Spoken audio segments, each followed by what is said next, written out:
Hi there, welcome to Object Geometry. I've been making objects that are based on 2D in previous videos, like the square bar with a surface area of a square like this one, which is this one. It has a square base and a triangular bar has a triangular base and a circular bar with a circular base. Like all these ones is square base, this one is a triangular base, and this one is circular base. Sometimes called cylindrical bar as well. What these things have in common is that uh, the entire object will take the form of their base. Say for example, since this one is a square, the entire body of the say the object will take the form of a square. And since this one is since the one has a triangular base, the object takes the form of a triangle, and so forth.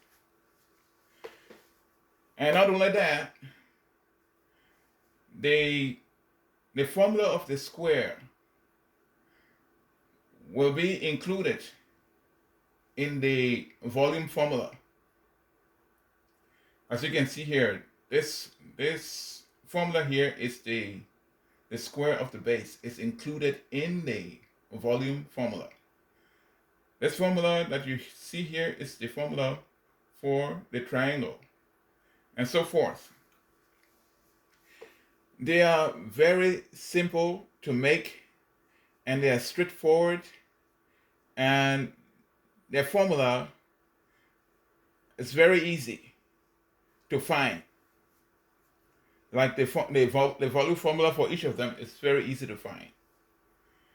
Um, so all you need to find the volume of any of them, all you need is to find the volume of the base.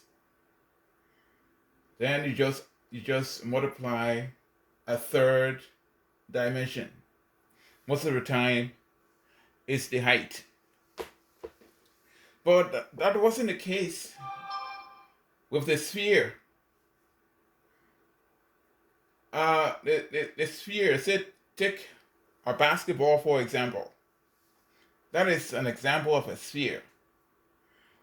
You can see for yourself that it doesn't seem to have a base. And it's very difficult to tell what is the beginning and end of the sphere. So finding the volume or finding the formula for the volume was very difficult.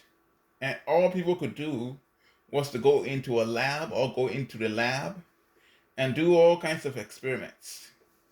One of those people who did the experiments to find the volume of the sphere was Archimedes, a Greek philosopher.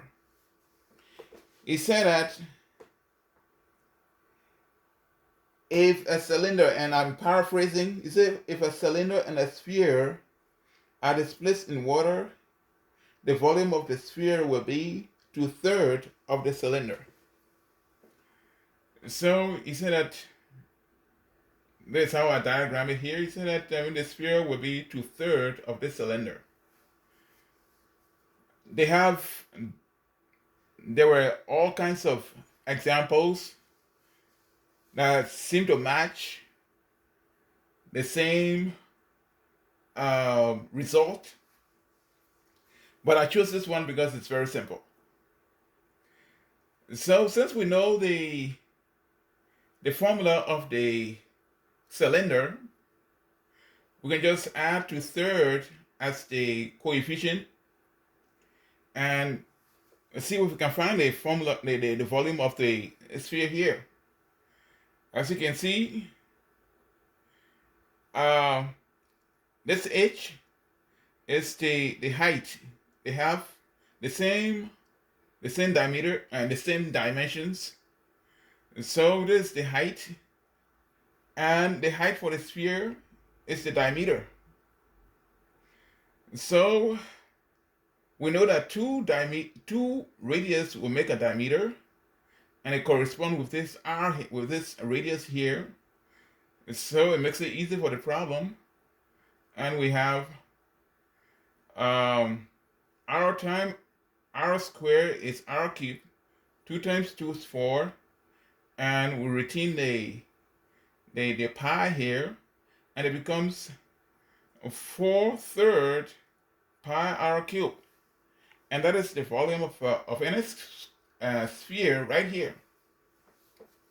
I'm doing this because in the next video I'll be demonstrating how to make a sphere, and I have two types of doing that. I call them inorganic and organic, and